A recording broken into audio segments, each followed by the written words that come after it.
just not very good right now. We got to be better. We had a game plan as if he was playing this morning and didn't know that he wasn't playing until 30 minutes on the clock, so we had to switch our whole game plan, which kind of, which is tough, an adjustment period, but we still have to, be better than that. Oh, yeah, it feel like we lost 5 out of 7 now. It feel like that. Yeah, we got to figure it out. It's been 2017 so far.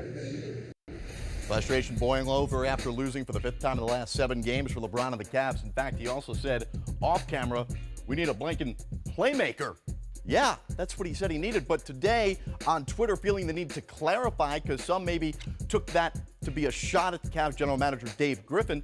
LeBron saying, I'm not mad or upset at management because Griff and staff have done a great job. I just feel we still need to improve in order to repeat. LeBron continued, if that's what we want to do. This is a team that spent a record amount of money on its payroll. We'll be spending even more of a record on its luxury tax. Let's bring in Gregg Anthony, who will be on the Fan Night broadcast tonight with Matt Weiner and Kevin McHale. GA? Jared. All right, so we have no reason not to believe LeBron that it wasn't a shot at management or ownership. Let's take him for his word there.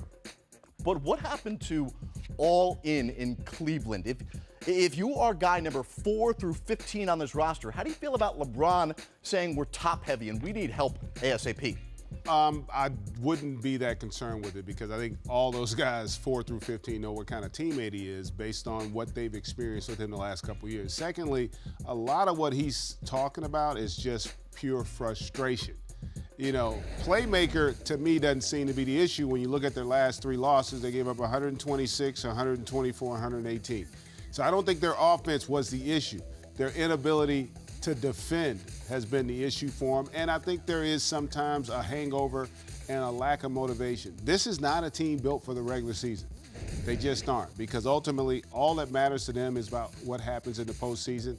And the way that this team's constructed, not like a Golden State that has so much firepower, they're going to just win games based on talent alone.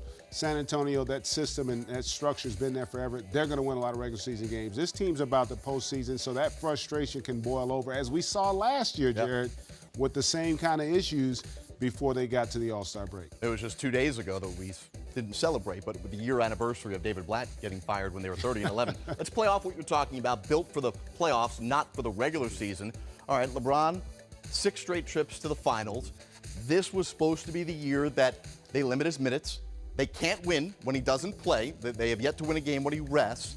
And LeBron now is leading the league in minutes per game. So is the true source of LeBron's frustration about beating Golden State potentially in the finals or finding a playmaker that can help lighten the load until May or June? Well, I think they could lighten the load. The minutes issue that's something they can address within what they're doing. Who handles the ball, though? It's not him or Kyrie. Kyrie can handle it. They can stagger their lineup. There are a lot of things that they can do in order to buy minutes. In essence, what I call middle relief, right? You need guys that can get the minutes. Now, keep in mind, they don't have J.R. Smith, which that's a huge and a significant loss for them. And they're also trying to integrate a new guy in Kyle Korver. And Kyle Korver, because of who he is and how he plays, he's not just a guy that you sit out in a corner. He's running off a lot of screens, so they have to incorporate a lot of new systems, a lot of new sets for him that everybody's got to learn. So there is a period of time it's going to take for that group to kind of figure some things out. I think they're going to be fine, but this also does give you a sense of urgency in the locker room by him coming out and holding people accountable. And having said that, LeBron's got to play better. I know he had a triple-double last night, but he didn't play particularly well early in that game. And I think he's got to do more within the minutes, even if they limit them, in order for this team to win. And in a lot of ways, we kind of see why many people still feel he's the real MVP of the league, because he has as much weight for in terms of what it means to his team and how they ultimately are going to be judged as anybody in our league. Well, he has said that he has spoken to David Griffin. This is not the first time last night that he's mentioned needing a ball handler, a playmaker. In fact, he did it the day they got Kyle Korver. So let's safely assume that the Cavs management is now on the search, if they haven't started already, for a backup guard. Do you think the route to go, which has been long rumored, one of these guards that gets healthy, a Mario Chalmers or Jarrett Jack, maybe a Nate Robinson, or David Griffin gets real creative and tries to swing a deal for a guy like Rondo or a Darren Williams, who is rumored today? I don't see that one on the horizon. I think it potentially could be one of the guys that you're talking about that's been rehabbing that could come in. They need somebody to eat up minutes.